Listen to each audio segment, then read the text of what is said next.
Olá, Juliette, tudo bom? Olá, tudo bem? Boa tarde. Boa tarde.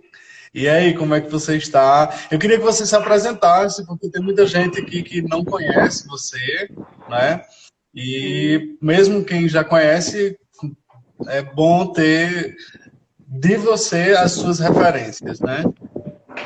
sim. Olá, pessoal, boa tarde. Eu me chamo Aline Juliette. Eu moro aqui em Natal desde criança e estudo atualmente mestrado de políticas públicas voltado para a educação.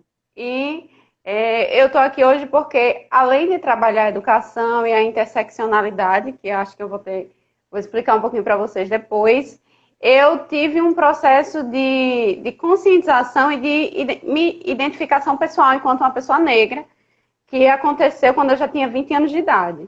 Então, esse estudo e essa minha aproximação com a temática do racismo da educação em direitos humanos e educação antirracista é algo que faz muito parte da minha história e dos meus estudos acadêmicos. Então, eu gostaria de compartilhar e poder contribuir com essa proposta que o professor Peterson está passando de extensão e também com as produções de redação de vocês.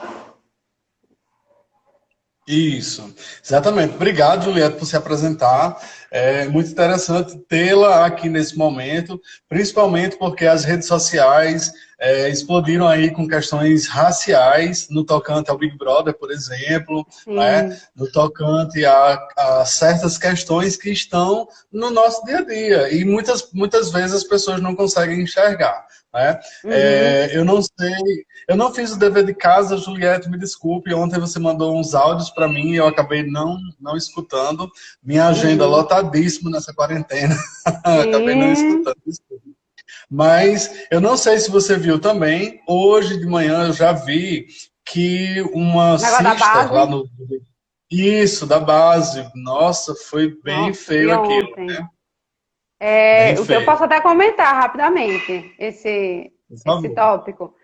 Não sei se o pessoal viu, né? O que a gente está falando aqui no Big Brother é a Sister Gisele brincando, disse a Thelma, o que aí você está passando na sua cara? É barro? E aí a Thelma, que é uma sister negra, fez isso a minha base é marrom. E ela estava nitidamente constrangida. E a amiga dela, dentro da casa, ficou rindo e debochando da cor da base que a Thelma usa no rosto. E isso fica claro, né, a gente fazendo uma análise de como o racismo se expressa na nossa vida e no nosso dia a dia.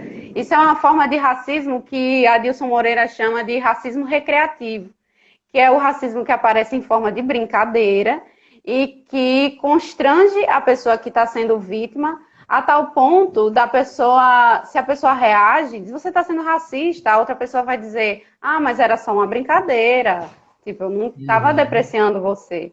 E isso ficou muito evidente lá nesse episódio do Big Brother, que um episódio de racismo recreativo. Isso, exatamente. E as pessoas precisam se conscientizar de que não é só uma brincadeira, né? Existe Uhum. todo um racismo estrutural por trás dessas pseudo-brincadeiras que, felizmente, as pessoas estão cada vez mais não tolerando esse tipo de situação, né? Eu acho que vale a pena ainda Juliette, dizer outra coisa. Como você usou por aí favor. o racismo estrutural que existe por trás, como eu adoro o Twitter, eu fui lá no Twitter do administrador da Telma, né? E como ela é amiga da Gisele, fizeram um textão dizendo que o racismo estrutural existe como uma forma de justificar ou de amenizar o acontecido. Ocorre que a gente refletir sobre os sistemas que existem na sociedade não nos fazem nos abster da responsabilidade das nossas ações individuais. Então, por exemplo, a gente sabe que existe um sistema machista, mas isso não lhe autoriza a me assediar, por exemplo, porque existe um sistema Claro. machista. Então, existir o racismo estrutural e as pessoas reconhecerem o racismo que existe na sua vivência, às vezes no seu preconceito, reconhecer isso não autoriza nem justifica que uma pessoa diga que a base da amiga é barro, né? Então, é Uhum. importante a gente entender que existe o sistema racista de dominação e de hierarquização da sociedade, mas isso não é um aval que faça a gente amenizar a responsabilidade de quem age com racismo. Com certeza, concordo demais. Eu vou até trazer uma polêmica aqui bem local da cidade onde eu moro atualmente, que chama Irati, né? Para quem está entrando aí que de repente não sabe onde eu moro. Inclusive conhece Irati, viu? Um beijo para todo mundo aí. Pois é, maravilhosa. Já foi minha convidada presencialmente aqui em Irati, né? Aqui na cidade onde eu moro, existe um doce, né, popular na cidade que tem um nome que eu acho assim de extremo mau gosto, extremo mau gosto. É um doce de chocolate, né, uma sobremesa de chocolate, que tem, por dentro tem um chocolate branco e por fora um chocolate preto, né? E esse doce é chamado de negro de alma branca, né? Eu acho o nome desse doce assim horrível. Eu queria fazer uma menção para tentar mudar o nome desse doce, sabe? Eu sei que é uma questão cultural, enfim, mas não me soa bem quando eu escuto esse nome. Eu queria saber de você, quando te vem à cabeça assim, negro de alma branca, né? Como você se sente, né? Você que é uma pessoa negra, que você é uma pessoa que defende esse tipo de causa, como você se sente assim diante dessa situação? Olha, esse nome, negro de alma branca, primeiro é um nome extremamente racista, porque é uma forma de negar a existência e a humanidade de uma pessoa que é negra. Então, você diz que para aquela pessoa negra ser boa, ela precisa ter algo branco, que seria a alma. Então, é extremamente racista essa nomenclatura desse doce. E gostaria de recomendar para vocês que, tipo, esse termo, ser negro de alma branca, é de uma música do Jorge Aragão. Ele começa, ser negro de alma branca para você, e a música chama Identidade. Então, vale a pena, porque é uma letra de música que traz uma reflexão, inclusive, sobre o elevador, né? Dizer que o elevador social é uma espécie de refúgio branco para excluir as pessoas negras, para as pessoas usarem o elevador de serviço. Então, tem diversas reflexões que a arte também nos proporciona fazer e ter esse olhar crítico sobre coisas que estão naturalizadas, como, por exemplo, o nome de um doce, né? Isso. Enquanto você falava, um outro aluno meu lembrou aqui, né, nos comentários, que existe um outro doce também daqui da região que chama teta de nega, né? Nossa. Eu acho que é teta de nega, que também é extremamente preconceituoso, né? Assim, não só racista, como também misógino, racista, né? É uma reflexão que eu vou até propor daqui a pouco, que a gente também enxerga a questão de raça, ela conectada com a questão de classe e com a questão de gênero. Porque a gente corre o risco, às vezes, é importante refletir, que se a gente falar só de raça isoladamente, a gente corre o risco de partir para uma lógica liberal e achar que o negro esforçado, que consegue romper barreiras, como no meu caso, que vim da escola pública, hoje sou advogado, estou no mestrado, de que isso seria um mérito individual meu, e eu não deveria me preocupar que outros negros que não tivessem alcançado a mesma trajetória seriam pessoas preguiçosas ou problemáticas. E é importante a gente pensar isso tudo junto para entender que a raça ela não está isolada, ela está conectada também com gênero, ela está conectada com oportunidades. Então, não se trata da gente valorizar apenas a estética, a gente precisa pensar numa política social associada, né, a essas questões que estruturam a sociedade. Pois é, e aqui existe muito, não só aqui, né? Eu estou falando daqui porque é o recorte da cidade onde eu estou atualmente, né? Mas existem falas do tipo, o caboclo fez isso, e quando a gente vai olhar, isso é uma coisa que foi feita errada, né? Não venha com baianada, né? Fazendo alusão a algo errado que viria de alguém da Bahia, né? Então, existem esses comentários que vão minando o preconceito, né? O racismo, e as pessoas muitas vezes não se dão conta. Juliette, antes de você iniciar de fato a sua fala, eu queria saber o seguinte. Tem um aluno aqui que chama William Firme, que inclusive é daí, de uma cidade chamada Lagoa de Velhos. Foi meu aluno no Instituto tem uma amiga de Federal lá. em São Paulo do Potengi, né? Meu primeiro contato com a rede pública federal. E ele pergunta aqui o seguinte, né? Sobre aquele vídeo que eu comentei com você de Babu, que Babu falou sobre a origem do termo negro. E aí ele queria saber sobre isso daí. Você pode comentar um pouco, por favor? Posso. Inclusive, aquele áudio que eu lhe mandei, que você não escutou, foi justamente comentando, comentando sobre isso. Mas é o seguinte, gente. Eu achei muito interessante, quem não viu, né, a fala do Babu, explicando que ele particularmente não gosta de ser chamado de negro, porque ele entende, ele estudou que a etimologia da palavra negro remete a algo ruim. Então, para ele, ser chamado de preto é muito mais condizente com a humanidade do que ser chamado de negro. Mas eu entendo, eu acho que ele tratou teoricamente correto, né? Mas eu acho que politicamente é importante a gente respeitar que... Vou botar aqui meu celular no silencioso. A gente respeitar que existe um movimento negro, um movimento político no Brasil, já no Brasil e no mundo, né? E aqui a gente tem, inclusive eu trouxe até um livro para recomendar, nem sabia que havia esse assunto, mas chama O Genocídio do Negro Brasileiro. Esse livro é de Abdias Nascimento, facilmente encontrado na Saraiva, na internet, é um livro que acho que custa menos de R$ 30, e ele fala o genocídio do negro brasileiro. Abdias, ele foi senador da República, é uma das maiores referências. Se você ler esse livro, você começa a enxergar a história a partir da ótica da pessoa, do grupo social que foi explorado, que foram os negros, e a importância de você entender que a nossa luta política, ela está além da etimologia da palavra. A etimologia, a linguagem, ela tem um papel importante, mas muitas palavras podem ser ressignificadas para a força e a luta política. Então, inclusive os próprios gays, por exemplo, antes ser chamado de viado, ainda pode ter um cunho pejorativo, mas às vezes algumas pessoas usam isso na forma de tratamento. E aí, viado, na brincadeira sem ser para ofender a outra pessoa. Então, a palavra preto, como ele disse, também tem esse cunho, a palavra negro também.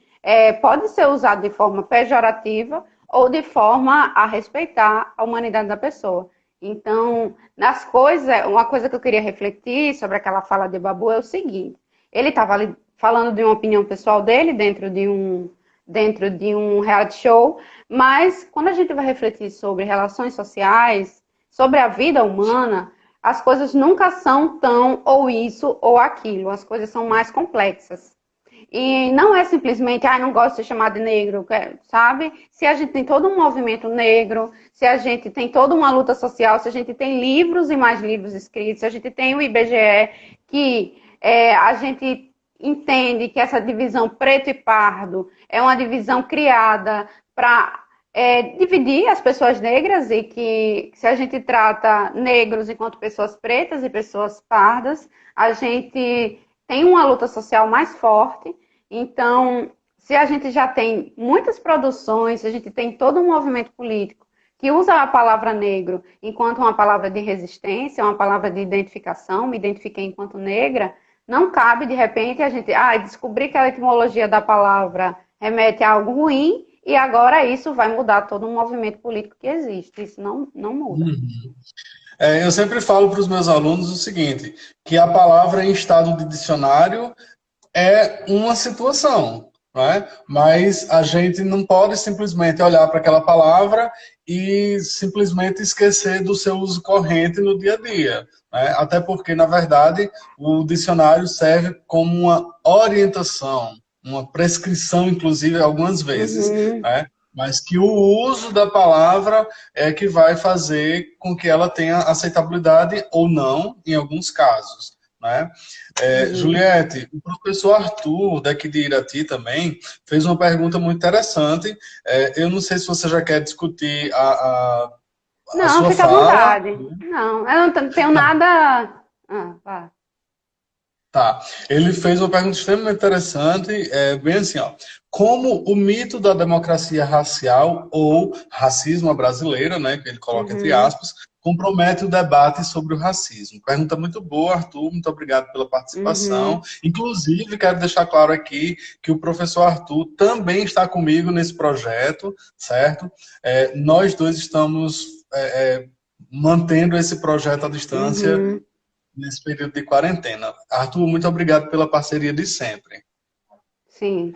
Olha, sobre essa pergunta, uma primeira coisa que eu gostaria de comentar é para as pessoas que estão nos vendo que a raça ela existe apenas no contexto social, né? E os estudos das ciências biológicas demonstraram que não existe divisão, não existe uma separação de raças humanas no sentido biológico falando. E isso foi utilizado lá atrás para criar um tabu sobre a palavra, sobre as questões sociais decorrentes das nossas diferenças. Então, o mito da democracia racial é negar a existência do racismo, por dizer não existe raça humana, mas, ao mesmo tempo, naturalizar situações de hierarquização social. Então, nega-se o racismo, mas não se permite que a pessoa negra utilize o elevador social sem constrangimento. Né? A gente conhece pessoas que, mesmo no prédio que moravam, já teve gente orientando a usar o outro elevador por acreditar que ela se tratava de uma empregada doméstica. E Uhum. o mito da democracia racial, ele tem esse poder de vedar e silenciar discussões importantes, discussões que poderiam gerar mudanças, e é isso que a gente está tentando fazer aqui hoje, né? Quando a gente expõe a situação do racismo, inclusive numa brincadeira dentro de um reality show, a gente está tirando esse véu que naturaliza o racismo e essa hierarquização que faz com que as pessoas negras estejam sempre nessa posição de constrangimento, né? Inclusive, uma coisa que eu queria pontuar é que tem a ver com a proposta de redação, né, que você colocou, o racismo como tabu, em que tem pesquisa que demonstra que as pessoas que se perguntam, você acha que existe racismo no Brasil? Mais de 90% das pessoas dizem sim, existe racismo no Brasil. Você conhece alguém que já cometeu ato racista? Sim, conheço pessoas que já cometeram atos racistas. E você, já cometeu algum ato racista? Não, eu nunca cometi. A mesma pessoa que já sabe que existe racismo, que já viu racismo, mas ela nunca cometeu nenhum ato racista. Então, o mito da democracia racial também faz isso. Faz a gente achar, inclusive, que é errado refletir sobre as diferenças. E aí a gente reproduz todo um sistema de hierarquização e de reprodução das desigualdades. Uhum. Juliette, com essa quarentena, eu passei a assistir ao Big Brother, né? E, assim, eu particularmente não sou fã do programa, né? Mas a gente não tem tanta coisa para fazer, vai se divertir com o Big Brother. E aí, ontem, eu não sei se a galera que está me assistindo aí, nos assistindo, acompanha alguma coisa do Big Brother, mas ontem eu fiz uma problematização com meu companheiro, né? A gente estava assistindo ao Big Brother, e ontem ia ter a prova do líder, e a produção colocou um carro no jardim, né? E Babu foi a primeira pessoa a ver esse carro no jardim. Quando ele chegou lá, ele olhou do lado de fora aquele carro. E pronto.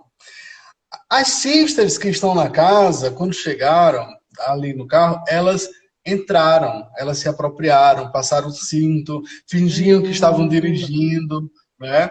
E naquele momento eu falei assim, nossa, como a situação no Brasil é colocada de uma forma tão nojenta, abjeta, né? Que o negro chega ali e ele não pensa, inclusive, né? Claro, não é só por conta dele, é por conta de toda uma questão. Mas ele não pensa, inclusive, que pode entrar no carro, né? Assim, ele não tem aquele acesso ao carro, né? E depois, o próprio Babu fez uma fala que eu fiquei problematizando também. Ele falou, nunca tive um carro zero, né? Então, claro, a parte qualquer questão de trânsito, a problematização aqui é outra, né? Mas o quanto que aquilo repercute, assim, no sentido de que o negro, ele não se sente merecedor de entrar num carro, né? Mas aí a branca chega e ela já entende que aquilo pode ser um carro que é dela, Sim. né?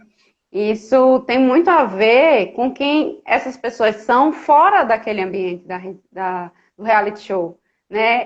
Eu, enquanto pessoa negra, não me sinto completamente à vontade de estar em qualquer restaurante. Eu já estive com você no Camarões aqui de Natal, em que eu sofri claramente, e você foi a pessoa que percebeu, uma discriminação racista, né? Tinha uma mesa de mulheres brancas próximas a nós, e eu tava com uma touca, meu cabelo dentro da touca, tipo aquela touca de reggae, e aquelas mulheres olhavam, e eu tava de costas para ela, e comentavam, e Peterson, essas mulheres estão só olhando para cá. E aí eu olhei para trás, encarei, e voltei, e depois essas mulheres mudaram de mesa, antes mesmo do pedido delas chegarem. Então isso demonstra que minha presença ali estava incomodando aquelas pessoas. E isso gera em nós, ali eu já tinha, eu estava com vocês, eu estava me sentindo à vontade, eu estava tranquila, mas quando isso acontece e a gente está sozinho, por exemplo, a pessoa, Babu está numa festa de gala, e às vezes ele é o ator que estava na premiação, mas as pessoas não reconhecem ele daquela forma. A Thalíria Petroni, que é deputada federal, disse que diversas vezes já foi barrada lá no Congresso, porque não viam ela como deputada federal por ser uma mulher negra. Então, assim, na nossa vida, muitas vezes a gente tem dificuldade de ocupar os espaços, porque esses espaços nos são negados a vida inteira, né? São dito que não é nosso.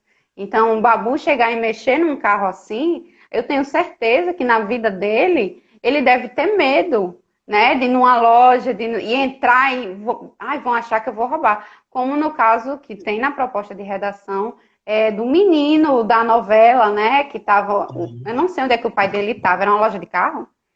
Não, eles estavam no cinema de um shopping.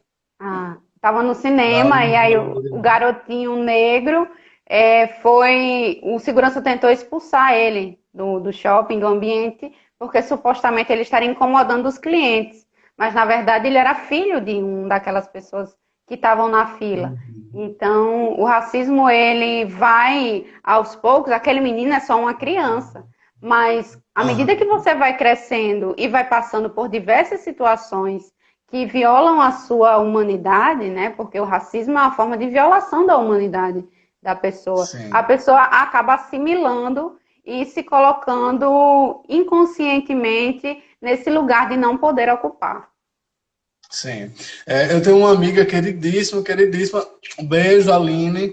Ela fez um comentário muito pertinente, né? Ela falou o seguinte: enquanto houver o escárnio ao politicamente correto, teremos cenas como a de ontem no BBB sendo reproduzidas. Tem uma moça aqui que eu não estou reconhecendo, cujo nickname aqui é Girassol, né? O perfil dela. Tô vendo o comentário.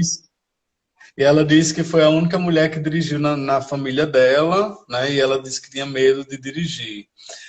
E aí, ela fala que morou em Natal por 10 anos, não deu mais, pena não ter conhecido vocês. Tá morando aonde, Girassol?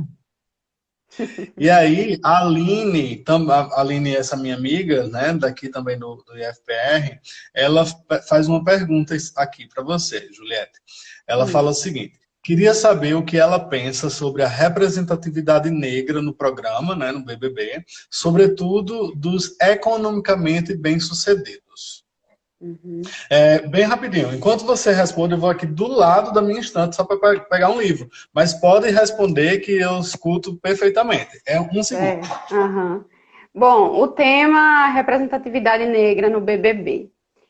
Uma coisa que eu gostaria inicialmente de problematizar é que o BBB, o reality show, a gente faz essas discussões, mas nem de longe ele significa um retrato fiel da sociedade ou que a gente possa tomar aquilo como um meio de luta e de militar em cima do BBB. Eu sei que é uma brincadeira a gente votar, fazer aquela algazarra para votar em alguém, mas a mudança social que isso gera é ínfima, porque as pessoas que estão na periferia, que estão pegando o seu ônibus, que estão sofrendo racismo no elevador, no seu prédio, o BBB não influi em nada na vida dessas pessoas. Então é importante a gente pensar também que uma representatividade, não diria totalmente vazia, mas uma representatividade mínima de aparecer numa TV Globo, num programa em que o capitalismo ali é exaltado o tempo inteiro, então você está ali para ganhar 1,5 milhão de reais,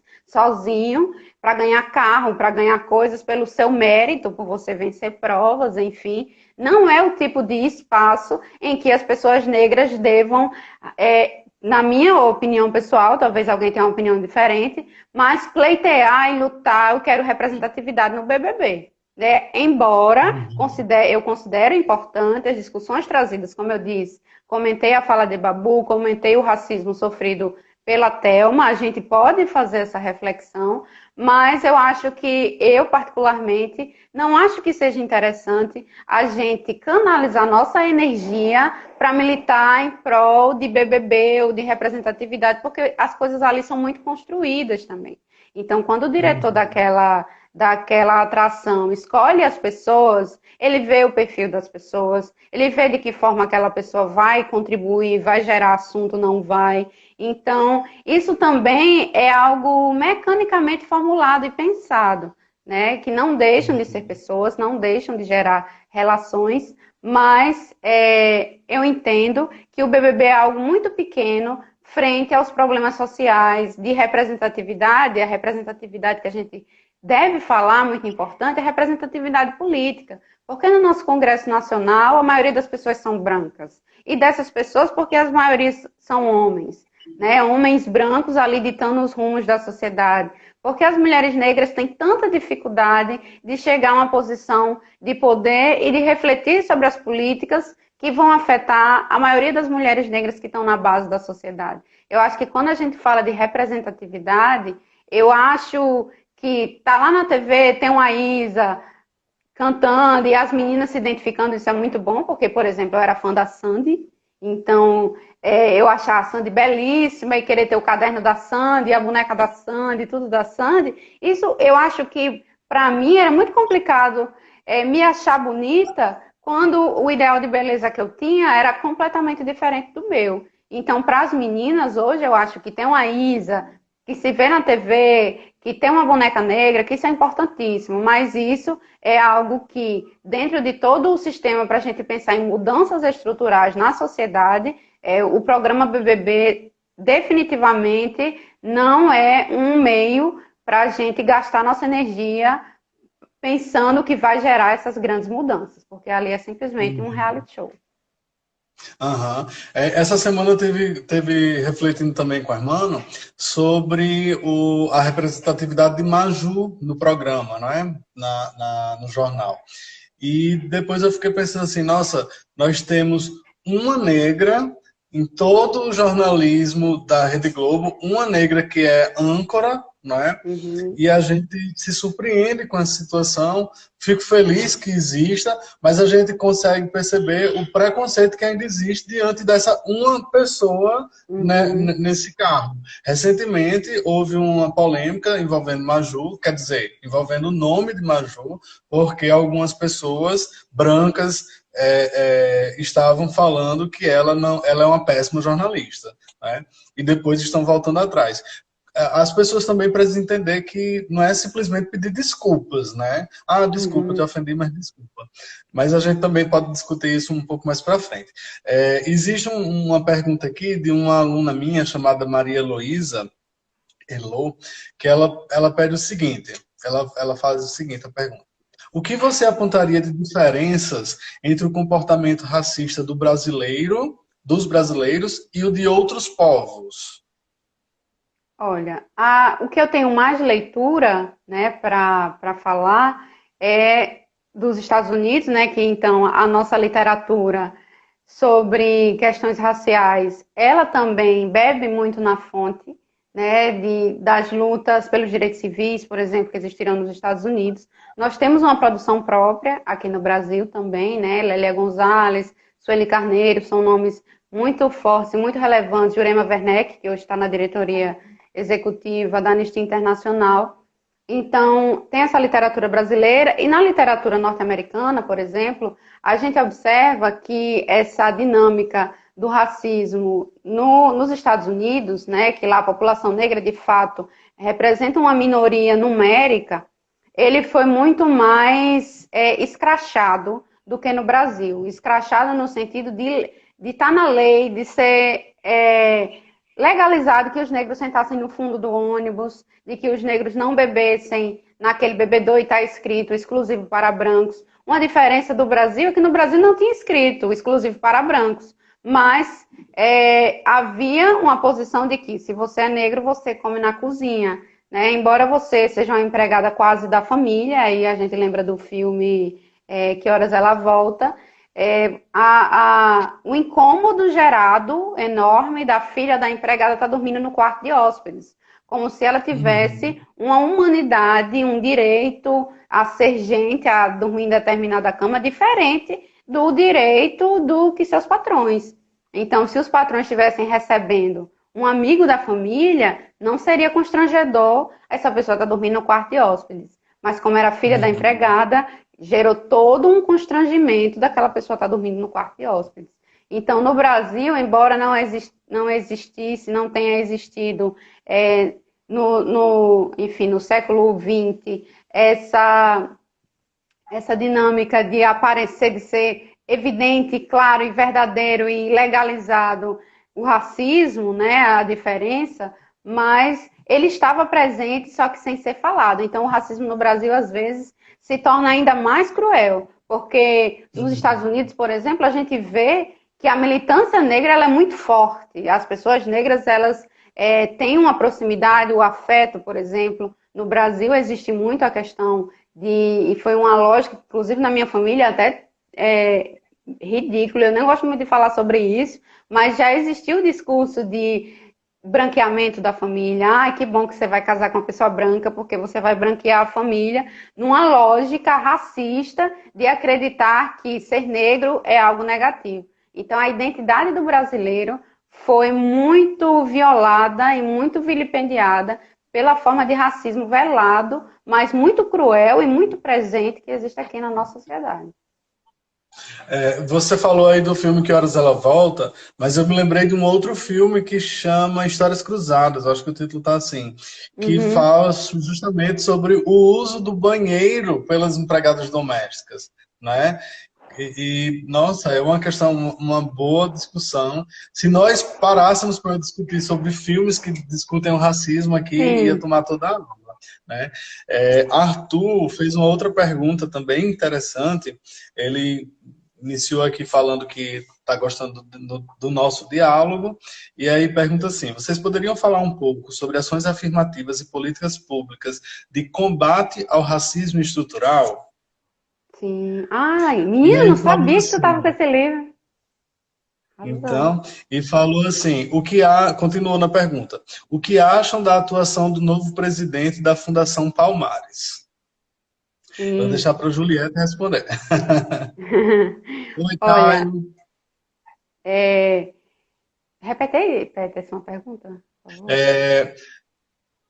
Falar um pouco sobre as ações afirmativas e políticas públicas de combate ao racismo estrutural e o que acham da atuação do novo presidente da Fundação Palmares. Certo. Bom, sobre ações afirmativas, né, e enfrentamento do racismo estrutural. Eu escrevi, na minha especialização em Direito Administrativo, uma monografia intitulada Pressupostos das Cotas Raciais, né, um debate necessário ao enfrentamento da ideologia do senso comum. E quando a gente fala de cota racial, a gente está falando de ação afirmativa, e é uma forma de você incluir pessoas que nessa naturalização das hierarquias sociais acabam se vendo impedidas de ocupar determinados espaços. Então, as ações afirmativas, elas são fundamentais para que a gente quebre esse sistema que naturaliza que a universidade pública é para quem é da escola particular. E que se a pessoa cotista entra, está roubando a vaga, supostamente, da pessoa que teve todos os privilégios de fazer seu inglês, de ir para a escola, de ter o seu cursinho, de fazer o cursinho de redação. Ela fez 1000 coisas e ela se sente injustiçada se alguém da escola pública, que pegou o ônibus, que acordava às 5 da manhã e que tinha que voltar e que tinha que ajudar a mãe em casa a fazer as coisas e às vezes até exercer algum trabalho, conseguisse entrar na universidade pelo meio dessa política. Então, a gente percebe como a política afirmativa, ela vem, na verdade, para trazer essas pessoas que estão na base e que não teriam chances de competir em situação de igualdade com alguém que a sua família teve toda a condição de bancar o seu estudo, de bancar a sua preparação. A ação afirmativa, ela vem justamente para dar às pessoas o direito de sonhar e de poder, acessar determinados espaços. Eu, por exemplo, quando eu entrei no IFRN, eu fui beneficiada pela cota da escola pública, pela cota social, então eu fui cotista. E isso, na época, me gerou uma chance, uma oportunidade, um desejo de que, sim, eu posso. Embora eu não pudesse pagar um cursinho, eu saberia que aquela política me ajudaria de alguma forma, apesar das deficiências que a escola pública teve. Então, eu acho que o combate ao racismo estrutural é você conseguir fazer com que espaços de prestígio social, a universidade, por exemplo, os concursos públicos, passem a ser ocupados também pela população negra. Afinal, nós somos mais da metade dos brasileiros. Então, não é justo, na minha monografia, eu demonstro que os dados de determinadas profissões, por exemplo, diplomacia, mais de 90% das pessoas que estavam nessa posição, nesse cargo, se declaravam brancas. E como é que num país em que mais da metade da população é negra, você tem cargos de centenas de pessoas ocupando com salários muito bons, em que esses cargos são 100% de pessoas brancas, a raça, isso é um grande problema, o racismo estrutural, ele gera esse problema que faz com que as pessoas brancas não sejam enxergadas enquanto racializadas. Então, se você tem 100% de pessoas brancas numa novela, isso não gera uma comoção social de que está havendo a racialização daquela novela porque só tem gente branca. Mas se um determinado diretor resolve escolher apenas atores negros para uma atração, vão dizer, o que é isso? Você vai racializar a novela, vai tornar uma questão de raça? Já chegou até um comentário sobre esse, para mim, sobre aquela atração Mister Brown, em que a maioria das pessoas eram negras e que isso era uma forma de você criar um racismo ao contrário. Isso é uma coisa muito irreal e uma coisa que não faz nenhum sentido a gente falar, que no Brasil ou em qualquer lugar possa existir o racismo reverso, porque racismo é uma forma de dominação estrutural, uma dominação de poder, e que as pessoas negras não têm esse poder. E podem sim adotar, quando chegam em determinados lugares sociais, ações afirmativas de valorizar essa estética, essa cultura negra, enfim. Sim, e sobre desculpa, a luz aqui está oscilando um pouco.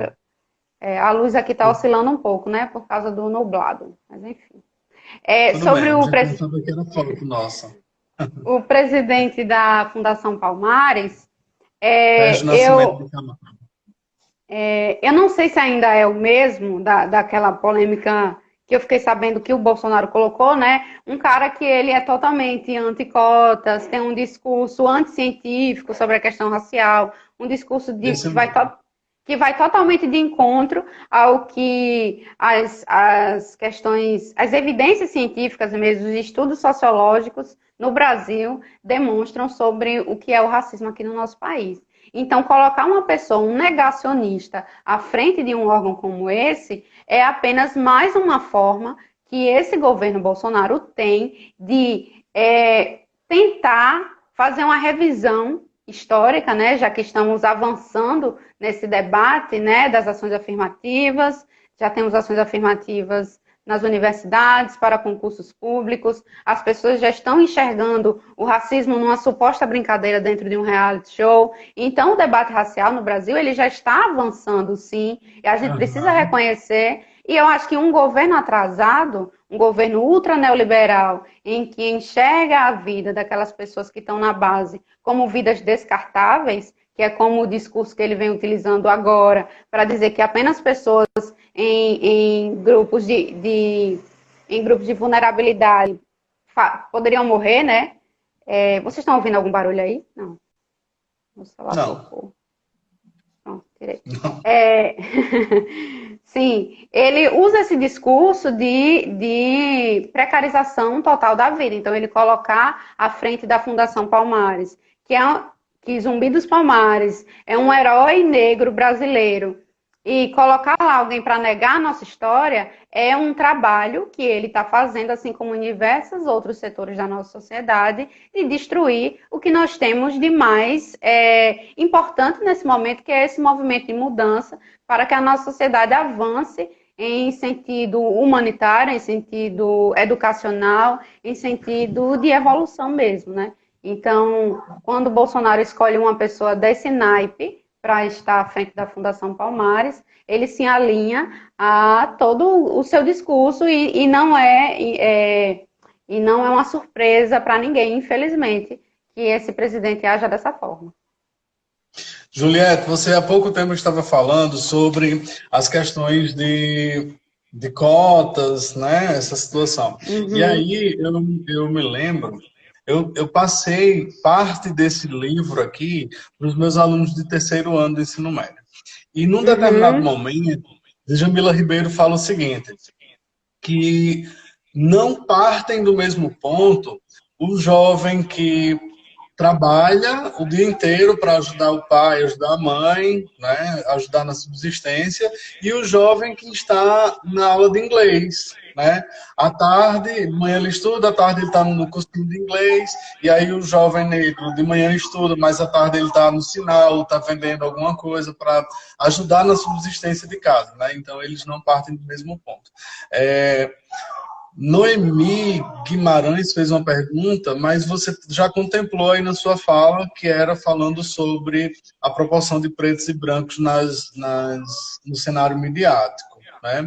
O William Firme recomendou aqui uma série, um documentário chamado A 13ª Emenda, não sei se você já viu. Assisti, muito bom. Ah, que bom. Existe um filme que eu assisti recentemente no Netflix que chama American Song, tipo Filho Americano, que é uma produção muito boa mesmo. O nome do livro é Pequeno Manual Antirracista. Tá todo mundo vendo aí? Tá focando? Então, American Song mostra claramente, assim, nitidamente, como é o preconceito nos Estados Unidos. Respondendo também a pergunta que Maria Luísa Cavilhoca fez aí. Eu queria recomendar um filme que eu assisti essa semana, um filme que acho que muita gente já assistiu. É um filme que tem cenas de violência, então se você é gatilho para você violência, não assista. Mas o filme chama Corra. Get Out. Eu acho, não sei se você já assistiu, Peterson, tá lá na Netflix. Ainda não assisti. Nossa, pois assista. É um filme independente, mas que você sai. É um filme que tem uma história de fantasia, não é uma história baseada em fatos reais, mas traz muitas reflexões sobre o nosso dia a dia e sobre como o racismo se expressa, né? Embora seja uma história de fantasia, ele demonstra essas situações de forma muito didática. Maressa me indicou esse filme, né? E ela subiu aqui na live, não sei se ela ainda está por aí, mas eu vou assistir, juro que eu vou. Tem uma outra pergunta aqui chegando, Maria Rafaela. Ela pergunta assim: como a negligência governamental contribui para esse problema? Eu acredito que é a questão do racismo na nossa sociedade, né? E acho também que você conseguiu já contemplar na sua fala, mas se você quiser endossar alguma coisa, estamos aqui aprendendo muitíssimo. Eu, particularmente, estou adorando essa sua contribuição nessa aula. Então, eu vou aproveitar a pergunta, né? Como é o nome da menina? Maria Rafaela, De de Maria Goianinha. Rafaela, de Goianinha. Um beijo para a galera de Goianinha. Vem aqui pertinho. Quando a quarentena passar, vou em Pipa, viu? Visitar você. Todo mundo querendo ir para tempo depois da quarentena. É, sim, eu vou aproveitar a pergunta dela para falar sobre, que está no título, né, da nossa chamada, que é o legado da escravidão. E o papel do poder público na situação que vivemos hoje de racismo foi muito determinante, porque quando os negros, na verdade, antes da abolição da escravidão, é importante a gente falar da Lei de Terras de 1850, que impediu que pessoas tomassem posse de terrenos e ocupassem ali, construíssem suas casas, fizessem suas, enfim, se tornassem donos. Né? A partir de 1850 só poderia ter terra quem comprasse. E se o sistema escravocrata estava ativo no Brasil, aquelas pessoas não recebiam nada pelo trabalho que executavam, então jamais teriam condição de comprar uma terra. Então, em 1888, veio a Lei Áurea, que aboliu a escravidão no Brasil e que foi o último país a abolir a escravidão mercantil, né, diante de toda uma pressão internacional. Então, não foi bondade alguma de Princesa Isabel assinar aquele papel, bondade alguma mesmo, não teve nada de bondade. E aí, o que aconteceu com as pessoas negras? Foram jogadas à própria sorte. O Estado brasileiro, inclusive nesse livro, O Genocídio do Negro Brasileiro, que eu já recomendei, que é do Abdias Nascimento, ele fala que um ministro da época, chamado Rui Barbosa, determinou que fossem incinerados todos os documentos referentes ao tráfico de pessoas da África para o Brasil, né, para serem escravizadas. E com essa incineração desses documentos, você perde toda a documentação que poderia ser utilizada por esse povo para comprovar, né, o genocídio e os males que ocorreram, e pediu indenização do Estado, porque a escravidão ela foi legalizada e o Estado teve uma total responsabilidade nisso também, né? E quando o Estado brasileiro ele se abstém de tomar qualquer política de indenização e de inclusão das pessoas negras na sociedade pós a abolição da escravatura, faz com que as pessoas negras fossem colocadas para o trabalho informal, novas formas de servidão foram criadas, né? E você passa a criar no Brasil uma hierarquia muito bem definida, em que as pessoas negras estão numa posição subalterna, enquanto as pessoas brancas são donas de terra e tem uma acumulação, né, patrimonial que vem lá desde o século XVII. Você tem pessoas brancas hoje que sabem quem são seus antepassados, lá da época da colonização.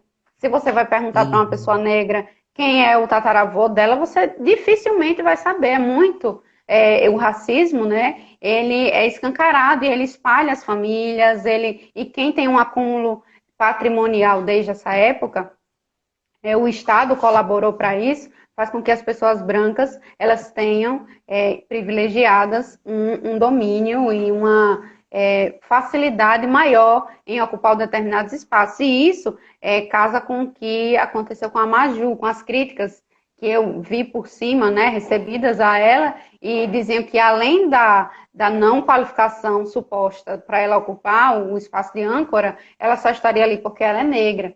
E aí a Djamila Ribeiro fez um post dizendo para as pessoas brancas, ei, peraí, quem ocupa espaço só pela cor da pele são as pessoas brancas. São as pessoas né? brancas, é verdade. São as pessoas brancas que que vão dirigir a empresa do avô, porque não porque ele tem a maior qualificação para isso, mas é porque é herdeiro e vai seguir levando aquilo ali. As pessoas negras, para ocuparem espaços de poder, elas precisam mostrar que são 2, 3 vezes melhor e que tem uma qualificação extrema para aquilo. Então, eu acho que quando o Estado brasileiro ele não age, né, não agiu no passado, especialmente. Então, esse legado da escravidão, ele é muito intenso, porque as políticas afirmativas, por exemplo, o Estatuto da Igualdade Racial, que é apenas um documento de recomendação e de reconhecimento, né, do que é preconceito, do que é discriminação, ele só vem em 2010. A lei de cotas na universidade, né, assim, a lei federal, eu sei que a UNB adotou antes, outras faculdades adotaram antes, mas enquanto lei federal só vem em 2012. Então, você refletir que 2012 faz 8 anos e que a escravidão no Brasil é do século XVI, né, você percebe que foram séculos de exploração sem que o Estado se responsabilizasse pelo que, enfim, pela inclusão e pela diversidade e pela igualdade social.